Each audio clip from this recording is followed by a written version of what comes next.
જિલ્લા પોલીસ કચેરી તંત્ર વિવાદોના ઘેરામાં. જિલ્લાના એસપી સહિત પીએસઆઈ અને પીઆઈ કાયદાના રક્ષકને બદલે ક્રિમિનલના રવાડે.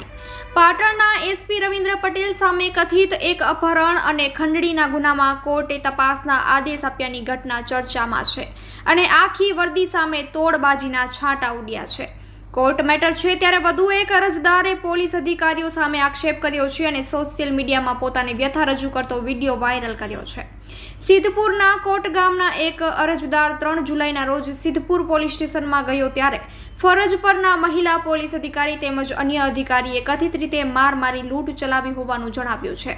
છેલ્લા 20 દિવસથી આ ઘટના ચર્ચામાં છે ત્યારે અરજદારે ગૃહ વિભાગને અરજી કરી વિડીયો મારફતે પોતાને થયેલ કડવા અનુભવ જણાવ્યો છે ત્યારે તટસ્થ તપાસ થાય તે જરૂરી છે. જે ત્રાસ આપવો હોય એ આપી શકો છો. ભાઈ શ્રી આચાર્યભાઈ, પોલીસ સ્ટેશનને તમારી જાગીર સમજવાનું બંધ કરો.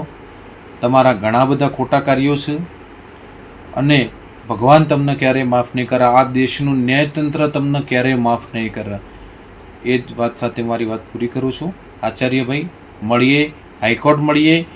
ભગવાન કરશે આ દેશનું ન્યાયતંત્ર મને હાઈકોર્ટથી ન્યાય આપી દેશે, પણ કદાચ મળવાનું ઉપર થશે તો સુપ્રીમ કોર્ટ મળશું. આવજો. જય ભારત, જય હિન્દ.